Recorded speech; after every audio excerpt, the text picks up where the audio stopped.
Hi, hello friends. Welcome to one. So, இன்னைக்கான இந்த video பதிவில் என்ன பார்க்க போறோம் அப்படின்னு பார்த்தீங்கன்னா மேத்ஸ் பொறுத்த வரைக்கும் காம்பவுண்ட் இன்ட்ரெஸ்ட். ஸோ இன்னைக்கு வந்து காம்பவுண்ட் இன்ட்ரெஸ்ட் தான் பார்க்க போகிறோம். ஆல்ரெடி பார்த்தீங்கன்னா சிம்பிள் இன்ட்ரெஸ்ட் டாபிக் வந்து கம்ப்ளீட் பண்ணிட்டோம். டாபிக் 1ல் வந்து 10 மாடல் பார்த்தோம்.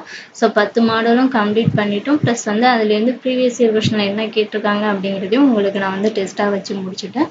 ஸோ இப்போ வந்து செகண்ட் டாபிக் வந்து காம்பவுண்ட் இன்ட்ரெஸ்ட் வந்து அதாவது கூட்டு வட்டி. ஓகேங்களா? ஸோ இதை பற்றி பார்க்கலாம். சிம்பிள் இன்ட்ரெஸ்ட் பார்க்காதவங்க அந்த வீடியோக்கான பிளேலிஸ்ட்டை வந்து டிஸ்கிரிப்ஷனில் தர்றேன். ஸோ அதை பார்த்து நீங்கள் வந்து நோட் பண்ணிக்கோங்க. முடிச்சுட்டு அதுக்கப்புறமா வந்து காம்பவுண்ட் இன்ட்ரெஸ்ட் வந்து ஸ்டார்ட் பண்ணுங்கள். ஸோ ஃபஸ்ட்டு வந்து ஃபார்முலா என்ன அப்படிங்கிறத பார்த்துடலாம். கூட்டு வட்டி கண்டுபிடிக்கிறதுக்கு என்ன ஃபார்முலா அப்படிங்கிறத பார்த்துடலாம். ஸோ நம்ம பார்த்தோம்னா ஃபார்முலா படி உங்களுக்கு வந்து நான் மேக்ஸ் வந்து சொல்ல போகிறதில்ல. கொஞ்சம் ஷார்ட்கட் மெத்தடில் தான் சொல்ல போகிறேன். என் ஃபார்முலா படி போட்டோம்னா கொஞ்சம் லென்த்தாக போகும். ஸோ நம்ம ஷார்ட்கட் மெத்தடில் போட்டோம்னா கொஞ்சம் டைம் வந்து நமக்கு மிச்சமாகும். ஸோ இருந்தாலும் ஃபார்முலா வந்து தெரிஞ்சுக்கணும். ஏன்னா ஃபார்முலா மட்டும் கூட கேட்பாங்க. ஸோ அதனால ஃபார்முலாவிலையும் நோட் பண்ணி வச்சுக்கோங்க. ஸோ கூட்டு வட்டி கண்டுபிடிக்கிறதுக்கு ஃபார்முலா என்ன அப்படின்னு பார்த்தீங்கன்னா b of 1 plus r by 100 whole power n. ஓகேங்களா? Minus b. இதில் வந்து இந்த பார்ட் இருக்கு பார்த்தீங்களா? ஸோ இது வந்து மொத்த தொகை. ஸோ இந்த பார்ட் மட்டும் பார்த்தீங்கன்னா மொத்த தொகை. இப்போ கொஸ்டினில் வந்து மொத்த தொகை மட்டும் கேட்டாங்கன்னா நம்ம இந்த ஒரு பார்ட்டோட வந்து முடிச்சிடலாம். இதே வந்து கூட்டு வட்டி கண்டுபிடிக்கணும் அப்படின்னு சொன்னாங்கன்னா மொத்த தொகையிலேருந்து அசலை வந்து நம்ம கழிச்சாதான் வந்து நம்ம கூட்டு வட்டி வந்து கிடைக்கும். ஓகேங்களா? ஸோ இதுதான் வந்து காம்பவுண்ட் இன்ட்ரெஸ்ட்டுக்கான ஃபார்முலா. இது மட்டும் கொஞ்சம் நல்லா பார்த்துக்க. b of 1 plus r by 100 whole power n minus b. இதுதான் வந்து காம்பவுண்ட் இன்ட்ரெஸ்ட்டுக்கான ஃபார்முலா.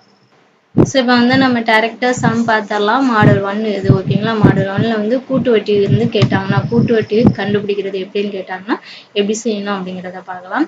ஃபர்ஸ்ட் விஷயம் பாருங்க. அசல் ரூபாய் 6000க்கு ஆண்டுக்கு 5% வட்டி வீதத்தில் 2 ஆண்டுகளுக்கு இடையில் கூட்டு வட்டி என்ன அப்படின்னு கேட்டிருக்காங்க. ஓகேங்களா?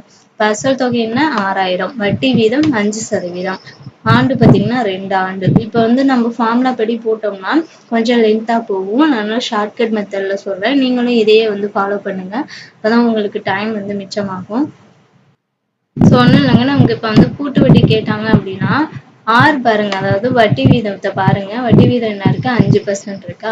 ஸோ அப்போ 5 டிவைடட் பை 100 சதவீதத்தில் கேட்டாலே நம்ம என்ன பண்ணணும் டிவைடட் பை 100 போடணும். அது வந்து உங்களுக்கு முன்னாடியே தெரியும். ஸோ அப்போ 5/100 இதை சுருக்க முடிஞ்சால் சுருக்குங்க. சுருக்கணும்னா 1/20 அப்படின்னு நமக்கு கிடைக்கும். அதுக்கப்புறம் என்ன பண்ணணும் அப்படின்னா கீழே உள்ள வேல்யூ இருக்கு இல்லையா? ஸோ இதோட மேலே என்ன வேல்யூ வந்திருக்கோ அதை வந்து ப்ளஸ் பண்ணணும். இப்போ இங்கே வந்து 1 வந்திருக்கனால 21/20ன்னு போடுறோம். இதே இங்கே வந்து 2 இருந்துச்சுன்னா 22/20 அப்படின்னு. ஓகேங்களா? மேலே என்ன வேல்யூ இருக்கோ அதை வந்து கீழே உள்ள வேல்யூவோட ப்ளஸ் பண்ணி போட்டுக்காங்க. இப்போ நமக்கு இங்கே என்ன கிடைச்சிருக்கு 21/20 அப்படிங்கிறதான் வந்து நமக்கு வந்து வட்டி வீதம். ஓகேங்களா? ஸோ இந்த ஒரு ஸ்டெப்பு மட்டும்தான் நீங்கள் போடுற மாதிரி இருக்கும். இதை மட்டும் கண்டுபிடிச்சிட்டோம்னா அதுக்கப்புறம் டேரெக்டாக சம்மு வந்து போட்டுடலாம். ரொம்பவே சிம்பிளாக தான் இருக்கும். ஸோ வட்டி வீதம் என்ன கொடுத்துருக்காங்கன்னு பாருங்க. அதை போட்டு டிவைடட் பை 100 போடுங்க. அதை சுருக்க முடிஞ்சிச்சுன்னா சுருக்கிட்டு கீழே உள்ள வேல்யூட மேலே என்ன வேல்யூ வந்திருக்கோ அதை வந்து ப்ளஸ் பண்ணி போட்டுக்கணும். ப்ளஸ் பண்ணோம்னா நம்ம இங்கே என்ன வருது 21/20 அப்படிங்கிறது கிடைக்கும். ஸோ அதுக்கப்புறம் பாருங்க 6000 நமக்கு வந்து அசல் தொகை என்ன 6000 இன்ட்டு இந்த 21/20 இருக்கு இல்லையா? ஸோ இது வந்து ஆண்டு நமக்கு எத்தனை ஆண்டு கேட்டிருக்காங்க 2 ஆண்டு. அப்படின்னா இதை வந்து 2 தடவை நம்ம போட்டுக்கணும். இதே வந்து இங்கே 3 ஆண்டு கொடுத்தாங்கன்னா 3 தடவை போட்டுக்கணும். 21/20 இன்ட்டு 21/20 இன்ட்டு 21/20. ஸோ இங்கே ஆண்டு வந்து எத்தனை கேட்டிருக்காங்களோ அத்தனை முறை வந்து நம்ம இதை வந்து போட்டுக்கணும். ஓகேங்களா? ஸோ இது 2 ஸ்டெப்பு மட்டும்தான் இதில் வந்து நம்ம செய்ய போகிறோம். ஸோ அதுக்கப்புறம் எப்போதும் போல் நம்ம வந்து அடிச்சு போடுறதான். இந்த 0க்கு இந்த 0 கேன்சல் பண்ணிடலாம். இந்த 0க்கு இந்த 0 கேன்சல் பண்ணிடலாம். ஸோ அதுக்கப்புறம் 2ஆல் சுருக்கணும்னா நமக்கு இங்கே வந்து 30 வரும். ஸோ அதுக்கப்புறம் இதை 2ஆல் சுருக்கணும்னா நமக்கு என்ன வரும் 15. இப்போ 15 × 21 × 21 இது 3 பெருக்கணும்னா 6615 அப்படிங்கிறது நமக்கு கிடைக்கும். ஸோ இதுதான் வந்து மொத்த தொகை. ஓகேங்களா? இப்போ நம்ம கொஸ்டின்ல என்ன கேட்டாங்கன்னா கூட்டு வட்டி என்ன அப்படின்னு தான் கேட்டிருக்காங்க. அப்போ நான் என்ன பண்ணணும் மொத்த தொகையோட அசலை கழிக்கணும் அப்படின்னு ஃபார்முலா சொல்லும் போதே சொல்லியிருந்திருப்பேன். ஸோ அப்போ என்ன பண்ணணும் மொத்த தொகை வந்து நமக்கு என்ன 6615. இதோட அசல் 6000 கழிச்சோம்னா நமக்கு கூட்டு வட்டி வந்து 615 அப்படிங்கிறது விடையா கிடைக்கும். ஸோ நெக்ஸ்ட் சம் பாருங்க. அசல் ரூபாய் 4000க்கு ஆண்டுக்கு 10% வட்டி வீதத்தில்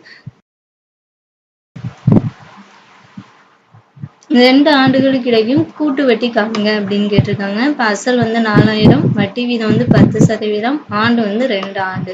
ஸோ அதுக்கப்புறம் என்ன பண்ணணும், அடுத்த ஸ்டெப்பு 10% என்ன பண்ணணும், 10/100ன்னு போடணும். ஸோ அதுக்கப்புறம் இதை நம்ம சுருக்கணும்னா 1/10 அப்படின்னு கிடைக்கும். ஸோ அதுக்கப்புறம் கீழே உள்ள வேல்யூட மேலே உள்ளதை வந்து ப்ளஸ் பண்ணணும்னு சொல்லியிருக்கேன். அப்போ 11/10 அப்படிங்கிறது நமக்கு கிடைக்கும். ஸோ அதுக்கப்புறம் எப்போதும் போல பாருங்க, அசல் தொகை 4000 இன்ட்டு இங்கே எத்தனை ஆண்டு கேட்டிருக்காங்க, 2 ஆண்டு. அப்போ இதை வந்து 2 தடவை பண்ணணும். அப்போ 4000 இன்ட்டு 11/10 இன்ட்டு 11/10 அப்படின்னு போடுவோம். அதுக்கப்புறம் இதை வந்து 0க்கு 0 கேன்சல் பண்ணலாம், இந்த 0க்கு 0 கேன்சல் பண்ணிடலாம். ஸோ பேலன்ஸ் வந்து என்ன இருக்கும், 40 இன்ட்டு 11 இன்ட்டு 11 அப்படின்னு இருக்கும். இதை பெருக்கணும்னா 4840 அப்படின்னு வரும். ஸோ கொஸ்டின்ல வந்து கூட்டு வட்டி கேட்டிருக்காங்க. அப்போ என்ன பண்ணணும், நம்ம கிடைச்சிருக்க மொத்த தொகையோட அசலை வந்து மைனஸ் பண்ணோம்னா நம்ம கூட்டு வட்டி வந்து கிடைச்சிரும். அப்போ 840 அப்படிங்கிறது தான் இந்த சம்முக்கான ஆன்சர். நெக்ஸ்ட் சம் பாருங்க, ரூபாய் 20% ஆண்டு வட்டியில் ஆண்டுக்கு ஒரு முறை வட்டி கணக்கிடப்படும் முறையில் 1000 ஆனது 3 ஆண்டுகளில் டேஸ் ஆக மாறும் அப்படின்னு கேட்டிருக்காங்க. அசல் தொகை என்ன, 1000, வட்டி வீதம் வந்து 20%, ஆண்டு பார்த்தீங்கன்னா 3 ஆண்டு. அப்போ 20% என்ன பண்ணணும், 20/100 அப்படின்னு போடணும். இதை சுருக்கணும்னா நமக்கு என்ன கிடைக்கும், 1/5 அப்படின்னு கிடைக்கும். அதுக்கப்புறம் கீழே உள்ள வேல்யூட மேலே உள்ளதை ப்ளஸ் பண்ணுவோம், 6/5. அதுக்கப்புறம் என்ன பண்ணணும், நம்ம கொடுத்துருக்க வேல்யூவா போடுவோம். அசல் தொகை வந்து 1000 இன்ட்டு இங்கே வந்து எத்தனை ஆண்டு கேட்டிருக்காங்க, 3 ஆண்டு. அப்போ இதை வந்து 3 தடவை பண்ணணும், 6/5 இன்ட்டு 6/5 இன்ட்டு 6/5. ஸோ அதுக்கப்புறம் சுருக்க முடிஞ்சால் எல்லாத்தையும் சுருக்கி போடுங்க. சுருக்கணும்னா நமக்கு என்ன கிடைக்கும் அப்படின்னா 8 அப்படிங்கிறது ஃபைனலாக கிடைக்கும். இப்போ 8 இன்ட்டு 6 இன்ட்டு 6 இன்ட்டு 6. ஸோ இது 4ஐயும் பெருக்கணும்னா 1728. ஸோ இதுதான் வந்து சிம்பிள் இன்ட்ரெஸ்ட். கொஸ்டின்ல வந்து என்ன காம்பவுண்ட் இன்ட்ரெஸ்ட். ஸோ கொஸ்டின்ல வந்து கூட்டு வட்டி என்ன அப்படிங்கிறத நம்ம கேட்கல. ஸோ வட்டி கணக்கிடப்படும் முறையில் 1000 ஆனது 3 ஆண்டுகளில் வந்து என்னவாக எந்த அமௌண்டாக மாறும் அப்படின்னு தான் கேட்டிருக்காங்க. இப்போ மொத்த தொகை மட்டும்தான் கேட்டிருக்காங்க. அப்போ நம்ம இதோட வந்து ஸ்டாப் பண்ணிக்கிட்டா போதும், மொத்த தொகையோட ஸ்டாப் பண்ணிக்கிட்டா போதும். நம்ம கூட்டு வட்டி என்ன அப்படின்னு கேட்டால் மட்டும்தான் மொத்த தொகையோட என்ன பண்ணணும், அசலை வந்து கழிக்கணும். ஸோ அதனால வந்து கொஸ்டினையும் கொஞ்சம் நல்லா படிச்சுக்கோங்க. நெக்ஸ்ட் சம் பாருங்க, ரூபாய் 3200க்கு 2.5% ஆண்டு வட்டியில் ஆண்டுக்கு ஒரு முறை வட்டி கணக்கிடப்படும் முறையில் 2 ஆண்டுகளுக்கு இடையே கூட்டு வட்டி என்ன அப்படின்னு கேட்டிருக்காங்க. அசல் வந்து 3200, வட்டி வீதம் பார்த்தீங்கன்னா 2.5%, ஆண்டு வந்து 2 ஆண்டு. ஸோ அதுக்கப்புறம் இந்த வட்டி வீதத்தை என்ன பண்ணணும், 2.5/100 அப்படின்னு போடணும். ஸோ அதுக்கப்புறம் பார்த்தீங்கன்னா நமக்கு இங்கே வந்து தசம எண்ணில் வந்து வந்திருக்கு, ஓகேங்களா. இப்போ புள்ளியை வந்து நம்ம எடுக்கணும் அப்படின்னா என்ன பண்ணணும், எத்தனை ஸ்தானம் முதல்ல தள்ளி புள்ளி இருக்குது அப்படின்னு பாருங்க. ஒரு ஸ்தானம் தள்ளி புள்ளி இருக்குது அப்படின்னா நம்ம 10 போடணும். அப்போ மேலே 10ஆல் பெருக்கணும், கீழேயும் வந்து என்ன பண்ணணும், 10ஆல் பெருக்கணும். இதே வந்து இங்கே 2 ஸ்தானம் தள்ளி புள்ளி இருந்துச்சுன்னு வச்சுக்கோங்களேன். ஸோ அதுக்கப்புறம் 100ஆல் பெருக்கிற மாதிரி இருக்கும், அந்த மாதிரி தான், ஓகேங்களா. எத்தனை ஸ்தானம் தள்ளி புள்ளி இருக்குன்னு பாருங்க. ஸோ அத்தனை ஸ்தானத்துக்கு வந்து என்ன வரும் அப்படிங்கிறத மேலையும் கீழையும் அதே நம்மளால பெருக்கணும். பெருக்கணும்னா நமக்கு என்ன கிடைக்கும், 10யும் 25யும் பெருக்கணும்னா 25 அப்படின்னு கிடைக்கும். ஸோ 10யும் 100யும் பெருக்கணும்னா 1000 அப்படின்னு கிடைக்கும். அதுக்கப்புறம் இதை சுருக்கி போடுங்க, சுருக்கணும்னா 1/40 அப்படின்னு வரும். அப்போ இதை ப்ளஸ் பண்ணோம்னா 41/40 அப்படிங்கிறது கிடைக்கும். ஸோ அதுக்கப்புறம் எப்போதும் போல செய்ய வேண்டியதுதான், 3200 இன்ட்டு 2 ஆண்டுகள் கேட்டிருக்காங்களா, அப்போ 41/40 இன்ட்டு 41/40. ஸோ இந்த 0க்கு இந்த 0, இந்த 0க்கு இந்த 0 கேன்சல் பண்ணிடலாம். இதை சுருக்கி போட்டோம்னா நமக்கு ஃபைனலாக இங்கே 2 அப்படின்னு கிடைக்கும். 2 இன்ட்டு 41 இன்ட்டு 41, இதை பெருக்கணும்னா 3362. ஸோ கொஸ்டின்ல வந்து கூட்டு வட்டி தான் கேட்டிருக்காங்க. அப்போ என்ன பண்ணணும், அதோட அசல் தொகையை வந்து கழிக்கணும். கழிச்சோம்னா நமக்கு வந்து கூட்டு வட்டி வந்து 162 அப்படிங்கிறது கிடைக்கும். ஸோ காம்பவுண்ட் இன்ட்ரெஸ்ட்டும் வந்து ரொம்ப ஈஸி தான், புரிஞ்சுக்கிட்டா வந்து எல்லா சம்முமே வந்து ஈஸி தான். ஸோ நிறைய பேர் வந்து காம்பவுண்ட் இன்ட்ரெஸ்ட் வந்து கஷ்டமாக இருக்கும் அப்படின்னு நினச்சிட்டு இருக்காங்க, ஃபார்முலா பார்த்தாலே கஷ்டமாக இருக்கும் அப்படின்னு நினைப்பாங்க. பட் இந்த மெத்தடில் பார்த்தீங்கன்னா உங்களுக்கு சிம்பிளாகவே இருக்கும். ஸோ இதில் வந்து உங்களுக்கு ஒரு ஹோம்ஒர்க் சம்மும் தரேன். ஸோ இதான் வந்து ஹோம்ஒர்க் சம்மு, இதை ப்ராக்டிஸ் பண்ணுங்கள். பண்ணிவிட்டு ஆன்சர் என்ன வருது அப்படிங்கிறத கமெண்ட் பண்ணுங்கள். ஸோ கொஸ்டின் பாருங்க, அசல் ரூபாய் 5000க்கு ஆண்டுக்கு 12% வட்டி விகிதத்தில் 2 ஆண்டுகள் கிடைக்கும் கூட்டு வட்டி என்ன அப்படிங்கிறத நீங்க சம்ம வந்து போடுங்க, போட்டுட்டு ஆன்சர் என்ன வருது அப்படிங்கறது கமெண்ட் பண்ணிருங்க. ஸோ இதுதான் வந்து இன்னைக்கு மாடல் 1. ஸோ மாடல் 2ல வந்து ஆண்டுல வந்து அரையாண்டு காலாண்டு எல்லாம் கேட்பாங்களே, ஸோ அது வந்து எப்படி பார்க்கணும் அப்படிங்கிறது மாடல் 2ல பார்க்கலாம்.